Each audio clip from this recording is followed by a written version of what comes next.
Okay, welcome everyone to this first webinar in our series on that is celebrating 35 years of Pinelands Preservation Alliance, advocating for the Pinelands and keeping it green for 35 years.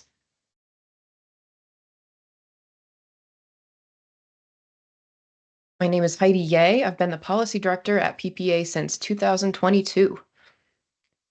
And today we'll be talking about, first we'll cover some fun facts about the Pinelands, then we'll take a deeper look at the ecology of the Pinelands, and then we'll cover some of the basics of the Pinelands CMP, which protects the Pinelands, as well as PPA's history of advocacy for this unique ecosystem. And then at the end, we'll touch on ways that you can get involved and we'll take your questions. So welcome to the Pinelands. It is the largest surviving forest on the eastern seaboard of the US, named for its pitch pine forests, home to the globally rare pygmy pine plains, covering an area of 15,000 acres, making this the most extensive forest of its type in the country. Home to two rivers in the National Wild and Scenic River System, and where you can find Atlantic white cedar swamps that filter surface water and promote groundwater recharge. This region provides water for millions of people and thousands of acres of farmland, and fresh water that sustains our coastal estuaries. It is a Noah's Ark for species adapted to the Pine Barrens, home to 43 threatened and endangered animal species, which I may refer to as T and E species throughout this presentation. And it is the last great refuge for many species, such as these New Jersey Pineland exclusives, the bog asphodel, the Nieskern's beaked rush, and Pickering's morning glory, can only be found in the New Jersey Pinelands, nowhere else in the world. And it is a recreational asset for the 22 million people who live within an hour's drive of the Pinelands. And for all of these amazing reasons, it is designated as a UNESCO International Biosphere Reserve. So Pine Barrens and Pinelands, these are two different words that are used interchangeably by some, but they each have a little bit of a different meaning. So first, we're going to be talking about the Pine Barrens, which is an ecological term that is used to describe habitats that are comprised of sandy, nutrient-poor soils, acidic water and soil, and fire-adapted plant communities. So nature decided where the Pine Barrens ecosystem is, which is outlined in pink on this map, whereas the smaller area shaded in green, that was drawn by politicians, which we call the Pinelands. So the pink, that's what nature decided. The green, that's what politicians decided. So let's talk about why the Pine Barrens are such a unique habitat in the first place. The primary factor driving all of the ecology that makes the Pinelands so unique is the fact that the soil is mostly sand. This affects the chemical properties of water and the way that it moves through the Pinelands. It also impacts the fire regime that causes frequent fires, for all of which these plants have developed special adaptations. So talking more about the sand. This fine, sandy soil is affectionately called sugar sand in the Pinelands. Water moves much more quickly through sand compared to soils that have more silt and clay. So rain quickly drains away from the surface, and the particles are too large to hold a charge, and so they do not attract and hold nutrients as well as other soils do. As a result, and these properties of the sand, there's not much water or nutrients available at the ground surface for growing plants. And the name Pine Barrens were so named for the difficulty that this sand presented to farmers who were trying to farm their typical array of crops. However, the blueberry and cranberry industries that thrive here will tell you a different story. Those people just weren't growing the right crops. So New Jersey is actually one of the top 3 states for cranberry production, all happening in the Pinelands, and because of the abundant cranberry bogs that can be found throughout the Pinelands. And this area is also the birthplace of the commercial blueberry, which continues to rank as one of the top states for blueberry production.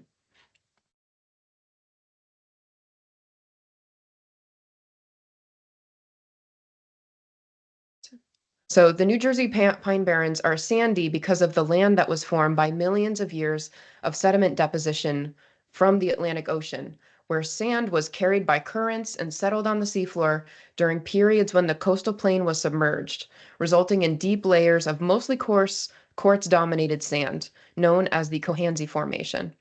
This formation is now exposed as the primary soil type in the Pine Barrens, leading to its sandy texture. And so these alternating layers of sand and clay deposits have created the Kirkwood Cohansey Aquifer, which is estimated to contain 17 trillion gallons of water, which is a drinking water asset for millions of people. So because of this interaction of the sand and water, the water is actually quite acidic in the pinelands. Normal water has a pH of about 7, whereas a healthy pine barrens ecosystem has a pH of less than 5 typically, sometimes down to 3.6.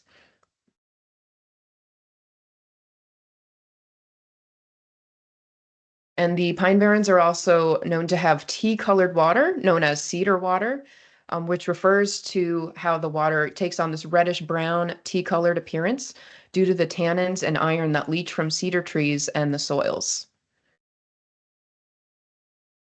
So South Jersey is relatively flat, so there are many areas where the water table comes right up to the surface, resulting in abundant wetlands that cover about 35% of the area of the pinelands. This creates several kinds of wetlands habitats, including the Atlantic white cedar swamps, that's my favorite, hardwood swamps, pitch pine lowlands, and coastal marshes. And so anywhere that is not a wetland is actually quite prone to fire. This is due to the combination of highly flammable vegetation, dry forest litter, and dry soil. And these frequent burns are needed to maintain the unique pinelands flora. If these fires weren't allowed to burn, then the composition of the trees would fundamentally shift away from what makes the pinelands what it is today. So plants that have adapted to the harsh living conditions of the pine barrens have strategies to deal with all of these things that would be issues, such as the low nutrients, the acidic water, and the frequent fires. And they have different strategies to deal with these. So evergreen plants, they preserve the nutrients that they've taken up from the soil, and they keep it by keeping their leaves and needles rather than dropping them every year like deciduous trees do. And then to get around the fact that many plants can't get much nutrients from the soil, some have decided to get their food from the insects found in the air and water. So there are several types of carnivorous plants that thrive in the pinelands. Here we see two types of sundew that are presenting sticky nectar to lure in their prey. And then plants like pitch pines have special adaptations to fire with bark and pine cones that can withstand the burns and the ability to resprout growth directly from their trunks. And there are about uh, 20 species of snakes. Well, so now we're moving on to all the wildlife that thrive because of this unique plant ecosystem. There are about 20 species of snakes, but don't worry, the timber rattlesnake is the only venomous snake that is found in the pine barrens. So as long as you steer clear of them, you're fine. And there's an incredible diversity of fungi, as well as animals and plants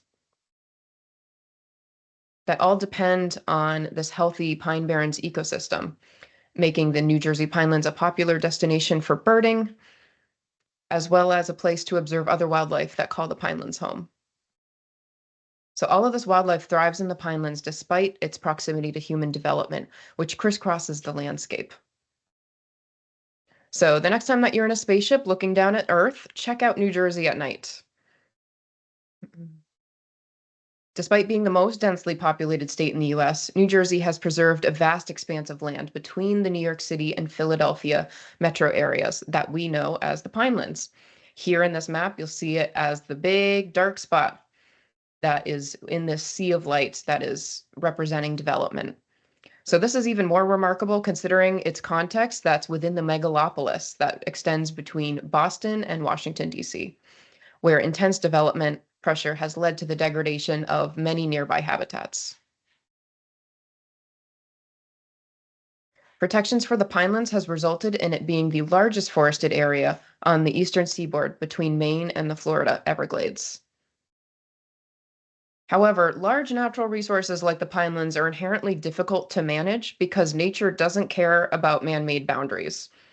Remember earlier we talked about the difference between pine barrens, the ecosystem, and pinelands, the political boundary that has special protections.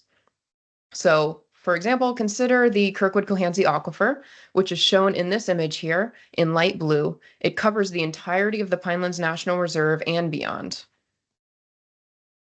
But this water resource is depended on by people that live in 9 counties and dozens of municipalities. Now, you can imagine if any single one of these entities tried to manage this resource sustainably, that it's just impossible. It's so much bigger than what any single town or county could do. So the only hope that we have for sustainably managing a resource like this is through regional coordination. So in the 1960s and 70s, it was becoming apparent that every town and county for itself approach was a major threat, and that the Pinelands would eventually suffer death by 1,000 subdivisions unless major changes were made. Citizens and the federal government ordered New Jersey to protect the Pinelands through the 1979 Pinelands Protection Act. This was the country's first national reserve, which covered 1.1 million acres, and it placed 938,000 of those acres under state control, which is 22% of New Jersey. So it is very significant. So through zoning and market mechanisms, the plan encourages preservation in the most pristine habitats that are in the center and generally concentrates development around the perimeter. And so this map that we see on the right, it is showing the management areas color-coded, which determine what can be built, how much expansion is possible, and what activities are allowed, like farming and mining. And you can loosely attribute each of these different color areas to what is the most preserved in the light green to the most permissive in terms of development that's allowed in the orange. So the comprehensive management plan is like the rule book for the Pinelands, which was established by that Pinelands Protection Act. And it includes rules that protect critical habitat for threatened and endangered species, limits the development type and intensity that is allowed, and protects wetlands as well as requires a 300-foot buffer that must be maintained between wetlands and any development. So as a result of all of these rules and various preservation programs, 483,000 acres have been permanently protected as of last year, which is 51% of that total Pinelands area. So the work that is needed to administer the Pinelands CMP is performed by state employees who work for the Pinelands Commission, which is a New Jersey state agency that is located in Lisbon Township. The work of Pinelands Commission staff is overseen by 15 Pinelands commissioners who volunteer their time to meet monthly to consider applications that have been submitted for development and other regulated activities in the Pinelands. 7 commissioners are appointed by the governor and approved by the New Jersey State Senate. 7 are appointed by each Pinelands county, and 1 is appointed by the U.S. Secretary of the Interior.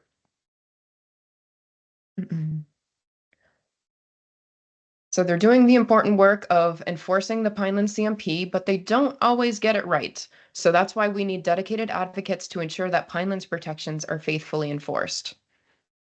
So it is for this reason that Pinelands Preservation Alliance was established in 1989 to be the leading voice for protecting the natural and cultural resources of the New Jersey Pinelands. Since our founding, PPA has engaged over 80,000 individuals in activities such as protests, public meetings, and petition drives. One of the first big challenges that PPA faced was an effort by South Jersey politicians to abolish the Pinelands Act. PPA organized supporters to pack legislative hearings, produce sustained press coverage, and defeated the proposed legislation in 1995 after a 2-year battle. In 1997, there was a proposal to build a high school on 209 acres of farmland. This was being done in a Pinelands agricultural production area, which is zoned to protect farming from development like this. The Pinelands Commission engaged in special deal making and rezoned the area for growth in order to allow the high school to be built. However, PPA and local residents appealed the decision, but we lost. Um, so even though this end result was not what we wanted, the key point is that we do still fight these battles. By making it hard to violate the Pinelands plan, we discouraged others from doing the same. We got the rules strengthened, and sometimes we even shame the Pinelands Commission and other public agencies into doing better the next time.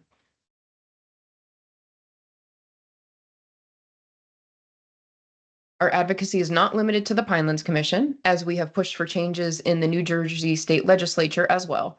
One significant victory was the passage of a bill to help rein in the problem of off-road vehicle damage in the Pinelands. This bill was passed in 2010, and it made changes to registration requirements, penalties for violations, and it created restrictions on ORV use on public lands and streets. And then in 2016, PPA, being driven by the conviction that experiences in nature will motivate people to protect it, we established Pinelands Adventures, which has since introduced over 75,000 people to the Pinelands through canoe, kayak, and hiking tours. So encourage everyone to get out and do one of those this summer. And then in 2017, PPA created the Landscape Makeover Program to help address problems such as inland flooding and water pollution, while encouraging water conservation and the creation of habitat for native species. So we work in partnership with ANJEC and Rutgers University, and together we help through the Landscape Makeover Program. We help communities install rain gardens and other green infrastructure solutions throughout New Jersey. Another legislative victory.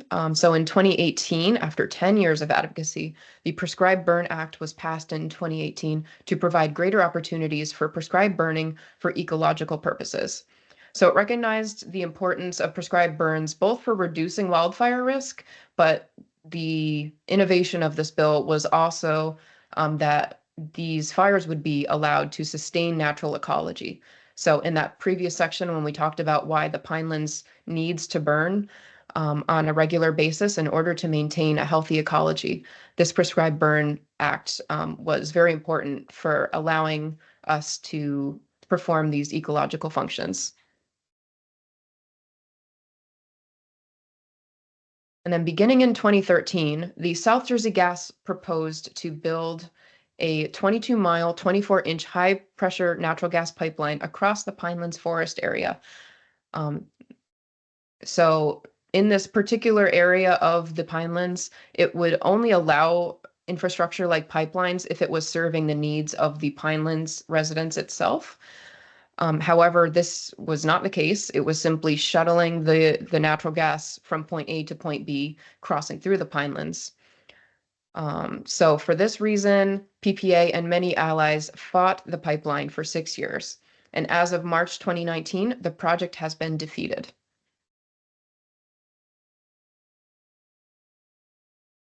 In 2019, PPA received a generous land donation of all of the land surrounding our headquarters in Southampton Township, and then in 2020 established Rancocas Creek Farm, which is a former soybean farm, and it is now a 72-acre regenerative agriculture farm.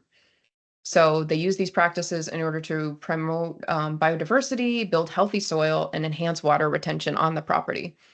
The farm supports a CSA program, sells produce to catering and restaurant customers, and partners with food banks through the Farmers Against Hunger initiative. In 2021, PPA led a coalition of organizations to create Fix Our Parks, which is a movement to ensure that New Jersey state parks and forests and wildlife management areas are protected and enhanced for future generations.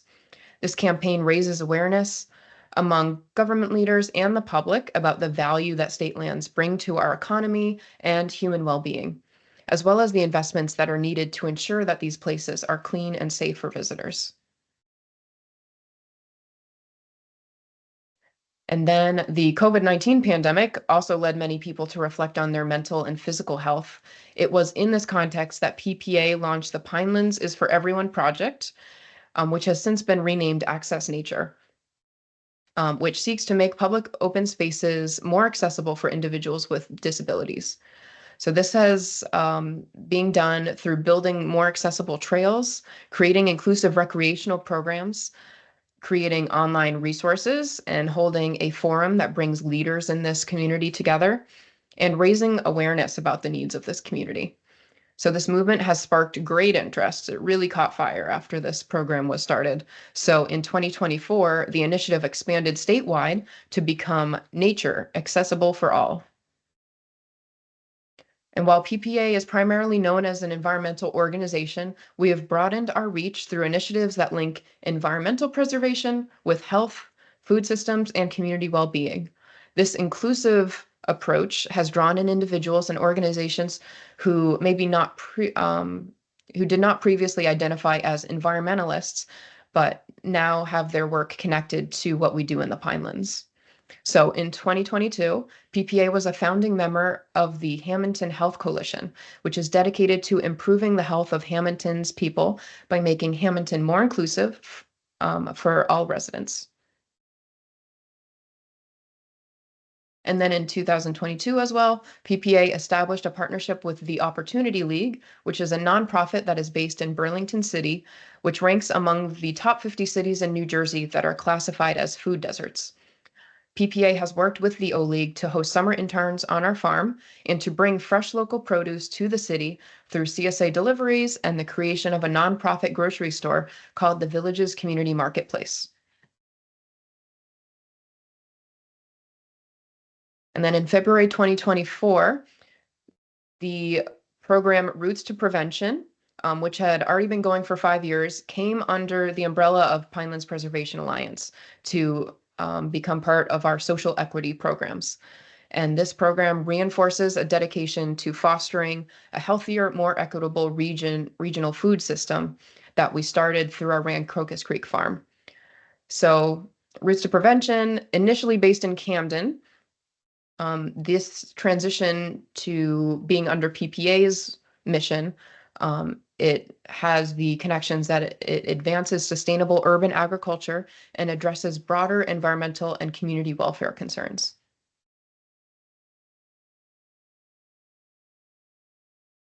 So PPA is a 501c3 nonprofit and as such cannot be involved in political campaigns, but recognizing the need to support candidates for public office who champion the causes of Pinelands protection, the Pinelands Action Campaign, PAC, was established as a separate 401c4 organization dedicated to building wide and diverse support among elected officials, candidates, and the public for protecting the New Jersey Pinelands' unique natural and cultural resources. Okay, and then this is really hot news. As of yesterday, PPA acquired a new property, which will host the Pinelands Research Institute. So this institute will bring science and people together to build knowledge and understanding that promotes the sustainable and healthy ecosystems of the Pinelands. So this science-based field station in the Pine Barrens of South New Jersey will be the center for scientists, educators, and naturalists in the public to generate knowledge and understanding of the New Jersey Pine Barrens ecosystem, as well as the policies of the Pinelands Regional Land Use Planning System. So today, PPA is a multifaceted organization with about 24 employees working on our many diverse initiatives. But through all of these changes, land stewardship has remained at the core of our work. PPA staff lead volunteer efforts to clean up the persistent problems of illegal dumping, ORV damage, and organizing residents to protect forests whenever unwise development is proposed. Although PPA has accomplished much in the last 35 years, we must remain constantly on the move to address the never-ending threats to the Pinelands. One of the largest threats that exerts an increasingly strong effect on the Pinelands is climate change, which is driving increased fire risk, flooding and sea level rise, flash droughts, such as the one that New Jersey has been experiencing for the last few months, even after having one of the wettest springs on record last year. And all of these changes are having impacts to pineland species on their annual rhythms, such as hibernation. And then there are the omnipresent problems of damage from off-road vehicles and illegal dumping. And as policy director, I hear from a lot of residents who are reporting that their neighbors are doing polluting activities or removing an excessive amount of trees. And unfortunately, we find again and again that municipalities are really failing to enforce their own ordinances like they are supposed to. So in our advocacy, we have three main audiences. The first is Trenton, where the governor and the state legislature work. So currently, and in the past, we've been advocating for 100% clean energy to mitigate the progression of climate change and provide clean air for New Jersey residents. And we also need increased funding for public lands that are in need of maintenance in order to stay clean and safe. And we also need people appointed to the Pinelands Commission who are strong environmental advocates.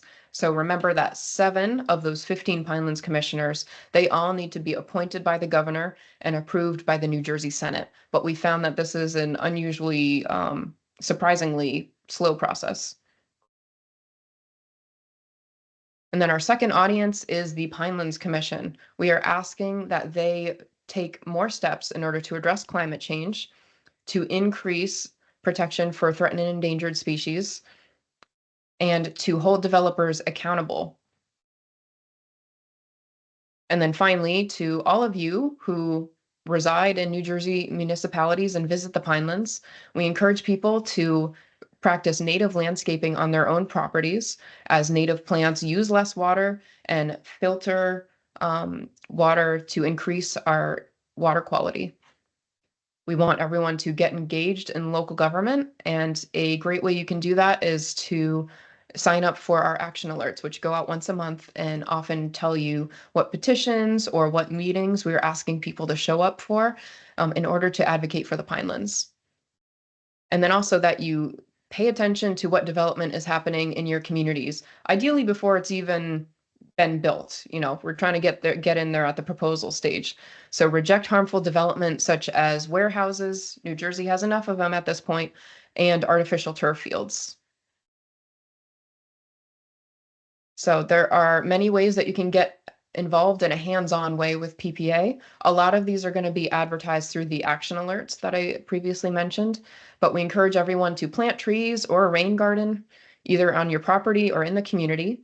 Can also volunteer for trail cleanup days that come up occasionally.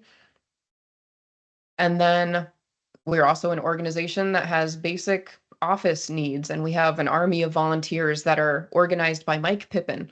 So if you're interested in licking envelopes, sending out letters for us, we could always use help with that as well. So all skills are welcome. So as PPA enters its next decade, we will continue the drumbeat of protection and connection to this irreplaceable national treasure. This work never ends because the threats never end. By being inclusive, persuasive, and nimble, PPA aims to ensure that the Pinelands survive for generations to come. With your support for our sustained efforts, the Pinelands will remain a source of wonder and life for the region. So thank you all for listening to today's webinar, and I encourage you to read the full report.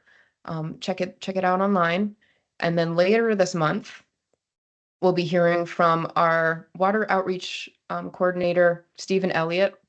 We'll be talking about native landscaping and water issues in a April 23rd webinar. Same time, place. We're going to be Microsoft Teams at noon.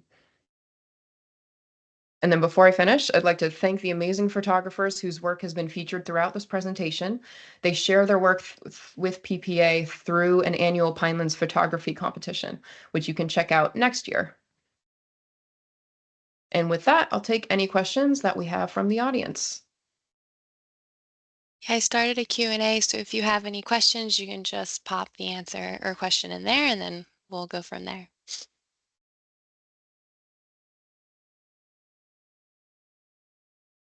How can I see this?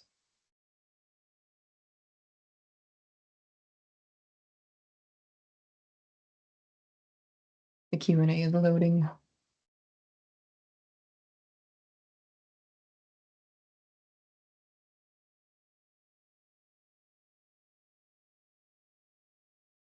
Rachel, do you want to throw a question at me? It's still loading.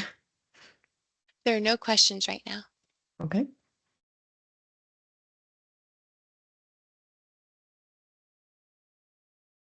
Jacqueline has her hand raised, although can we make her a host?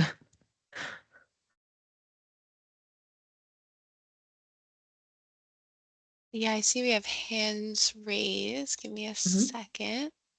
Can ask them to unmute and they can ask their question. Are you good with that, Heidi? Mhm. Okay. Here, I'll have Jacqueline go first. Let's see. All right, Jacqueline, you should be good to talk. Can you? Yes, there we go. There we go. I brought this up because I wanted to make sure people were aware that they can raise their hand and be unmuted. So I wasn't sure if that was clear because I know I might have missed it. So great presentation. I didn't have any comments or questions, but I just wanted to let people know. Okay. Thank you. Thanks, boss. All right, and then Janet, I'll let you Yeah. go. I'm going to just allow your mic. Thank you, Jacqueline. Okay, I just have a question. So I worked for the Scouts for a long, long time. So the Pine Tree Education Environmental Center is near and dear to my heart. So what are you guys going to rename that, or are you going to rename that? Mm-mm. That's the property you acquired yesterday. Yes. Let's see, Jacqueline, could you jump in again? I believe it's going to be called the Pine Tree Center, but I'll let Jacqueline confirm that.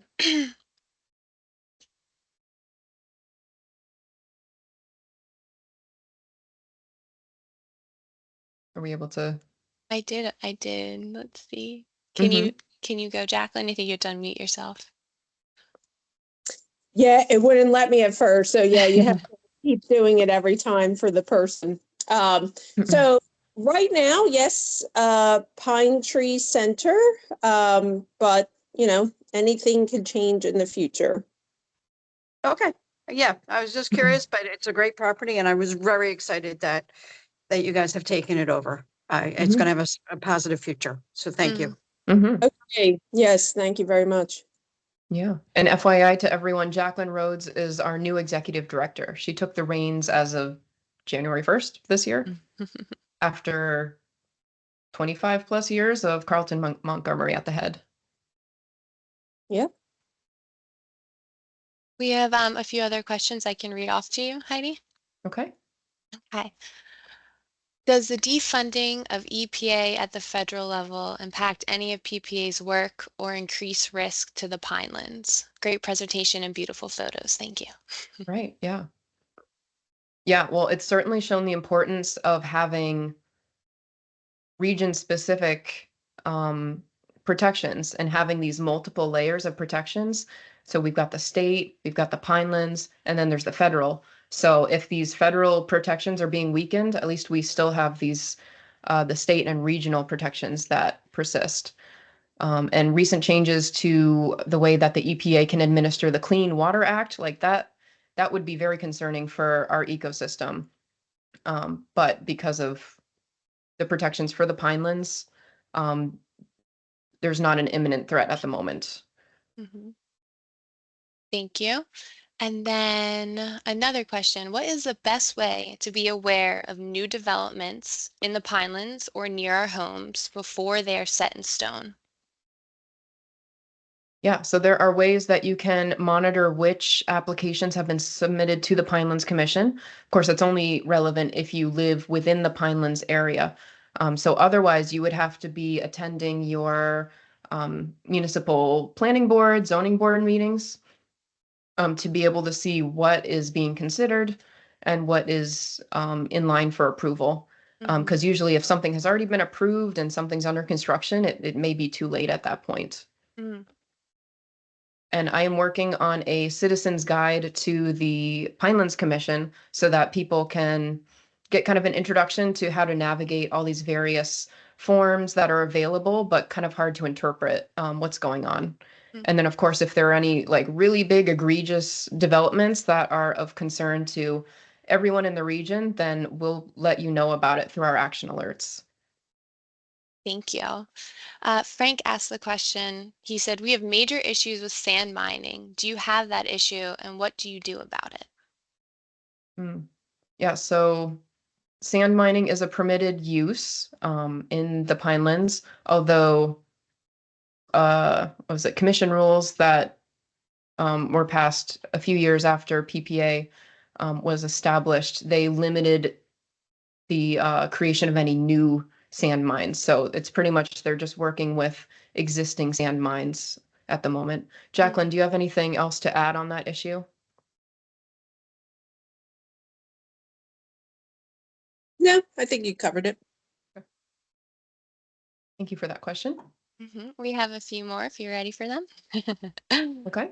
Uh, Peggy asks, how does PPA feel about forest thinning as a management strategy for fire? Do you have any insights on that? Yeah, I think that we definitely encourage it to be done in an ecological way. So it's necessary to be able to um, promote forest fires that aren't going to damage the canopy and the ability of the forest to rebound from fires as much. So some thinning is necessary, but in a scientifically backed way. Thank you. And I would add here, some people believe in mechanically replicating a fire, which is very different than doing some thinning, as well as if the thinning is done in conjunction with prescribed burning. So the two are very different, just to be clear about that. And we don't believe in mechanically replicating a fire because a fire obviously has so many more benefits, and there's no way to truly replicate that entire action just by, um, thinning treatments or logging. Mm-hmm. Thank you. We have another question. This one's from Bill.